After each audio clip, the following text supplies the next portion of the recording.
Let's cross over to Abuja studios now, where Ibrahim Adra is standing by. Hello, Ibrahim. Hello, Melinda. Good to see you. Now, teachers in Kaduna State have refused to return to work after the Christmas and New Year holiday in protest over the sacking of more than 21,000 primary school teachers by the state government. That's because the state chapter of the Nigerian Union of Teachers had directed all its members to remain at home from today, Monday, January the 8th, until the state government reverses its decision to sack the teachers who scored below 75% in a competency test conducted in June last year. Now, the union had given the state government 2 weeks' notice to rescind the decision, which has since lapsed. It also criticized government's decision to sack the teachers despite a suit at the National Industrial Court on the matter. But the Kaduna State government is not taking the matter lightly, as it has warned public school teachers not to obey the directive by the NUT. Academic activities are gathering momentum at the Moshood Abiola Polytechnic in Abeokuta, the Ogun State capital, as students are back in school following the suspension of a 3-month-old strike by their lecturers. A visit to the institution revealed that the students are elated to be back after the industrial action that paralyzed activities in the school. The students are expected to begin their suspended second semester examination on Monday. Academic activities are gradually picking up at the Moshood Abiola Polytechnic in Abeokuta, Ogun State.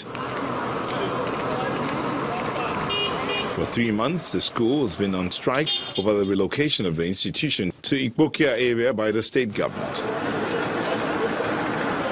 The students are back with renewed vigor. I think the generality of the students are excited to be back on campus for their academic activities, because the long-run strikes has caused many students to be hopeless.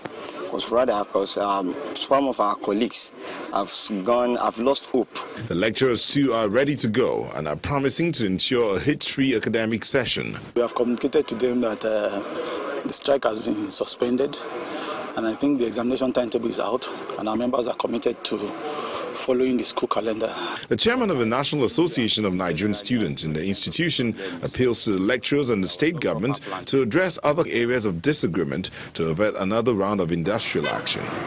We see generally as the rudiment of the problem is there was no proper planning at initial. So our call to them now is they are getting it right as it is now. They should just continue on that way to continue to carry both sides along in decision making. The lecturers have suspended the industrial action to pave way for further discussions with the government over areas of disagreement on the relocation to Ikpokia area of the state. Now, a protest march by members of the Islamic movement in Nigeria turned violent after the protesters were tear-gassed as they tried to force their way into the National Assembly complex in Abuja. The Shi'ite members are demanding the release of their leader, Sheikh Ibrahim El-Zakzaky, who was detained since 2015. In the ensuing confusion, the police arrested some members of the group. No casualty has been reported so far.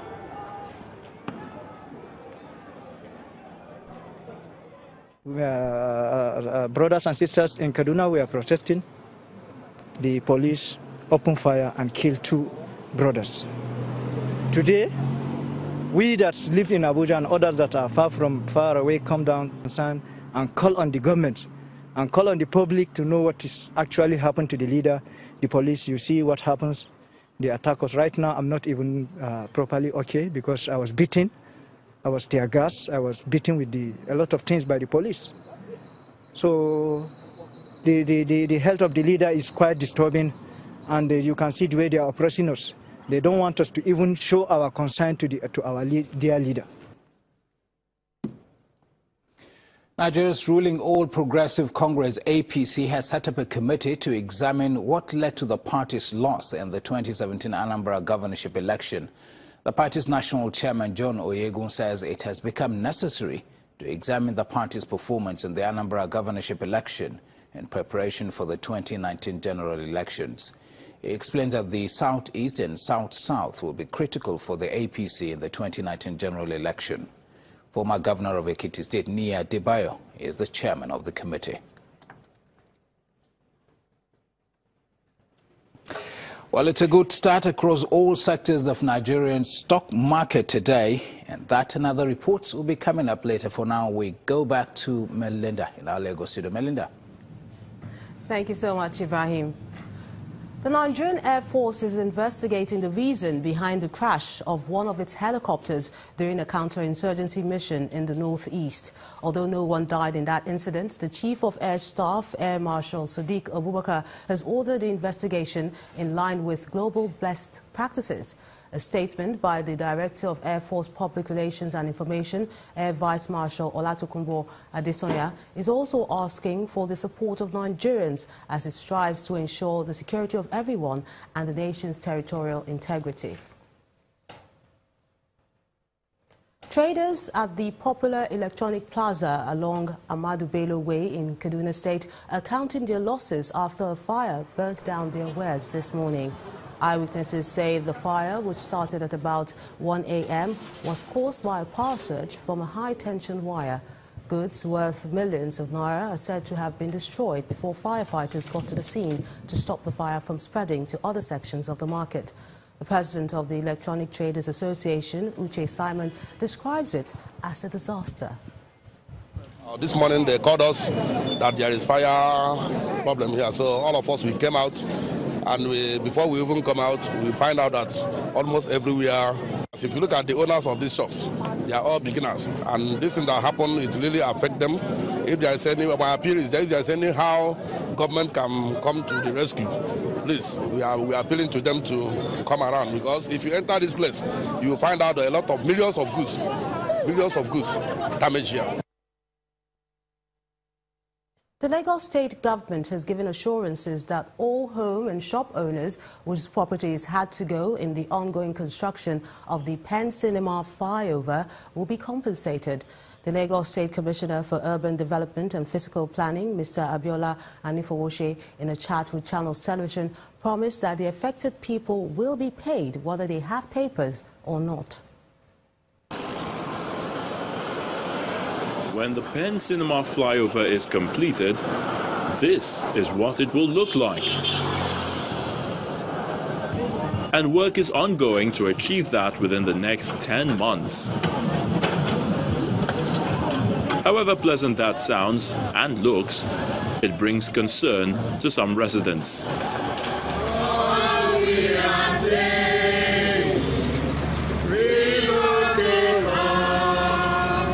They accuse the government of demolishing their shops with their houses, which were bought from the same government marked for the same action. I came in respect of the shops. The shops were actually demolished on the 13th of December 2017, and that is why I'm here. Without any notice, so to say, we were not written formally. And we requested for that. Even before the demolition, we went to them, but they refused to notify us. All we saw was their caterpillar, and that was it, and they started demolition. This protest is meant to call the attention of the government to how this laudable project might affect their lives. I'm here to beg the government, excellent Governor Ambode, to please help us to relocate us. My equipment are outside now. I don't know where to keep them. Since December, I'm not myself. My children are there now. I don't have a means of paying their school fees. I have about 12 staff working with me. All of them now, they're out of job. So please, Governor Ambode, help us and relocate us. Part of their grouse, according to them, is that they were not duly informed prior to the demolition, an accusation the state government denies. My notices were supposed to be for 7 days. That's for my law. I have served since last year. I did not remove until late December. I gave 3 months. I'm a human being, my brother. Blood flows in my blood. We carry human face with what we do. Meanwhile, the government has given assurances that every property owner affected will be compensated within the year. All structures that will be affected will be compensated, whether you have title or you don't have anything. But it is the owner that will be compensated, not the tenants. Beyond compensation, Another option the residents want government to consider is relocation to other estates within the vicinity. The CBN is adding millions of dollars into the interbank market and has that and other stories on Business News. You first. First Bank.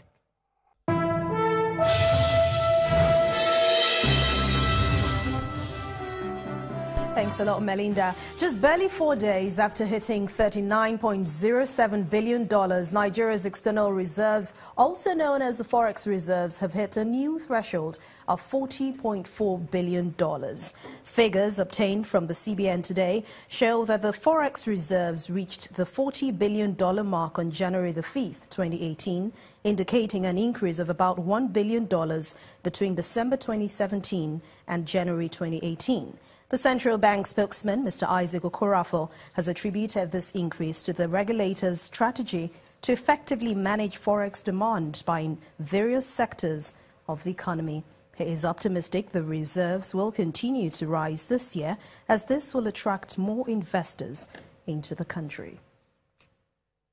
And talking about managing the forex demand, the central bank today injected a total of $210 million into the interbank market in the first round of trading for the year. A breakdown of the figure shows that $100 million was offered to the wholesale sector, while the small and medium enterprises and invisibles window received $55 million each. Today, the naira appreciated by 0.05% to 361.14 against the dollar as the investors and exporters forex window, but it remained flat at 363 at the parallel market. It's a strong start across all sectors of Nigeria's stock market today, as total value of equities hit 14 trillion naira, while the broad index surged by over 2%. To tell us more, we'll join Chimezie Obiwago.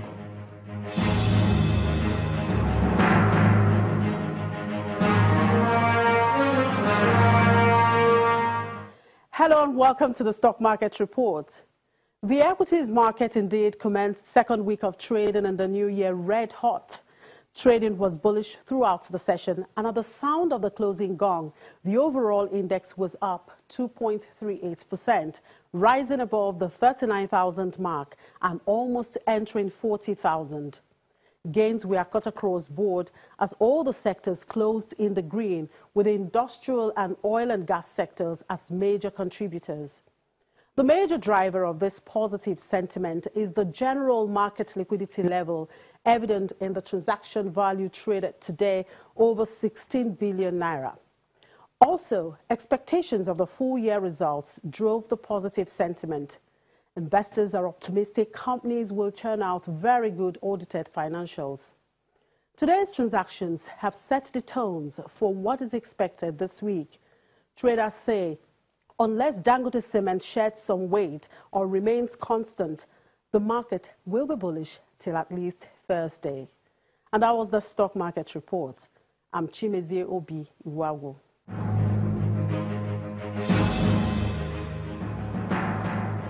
Major world stock markets also extended their rally almost across the board as investors remain optimistic about U.S. economy and they await regional latest corporate earnings results. Here are the snapshots of today's figures.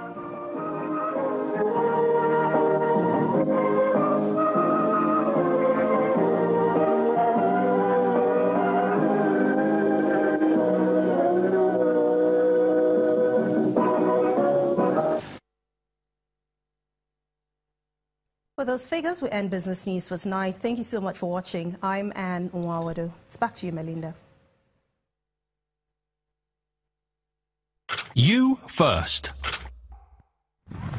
First Bank. Many thanks, Anne. Still ahead on the news at 10. Barcelona record signing Felipe Coutinho says joining the team was an easy decision. That's on Sports News. Stay with us.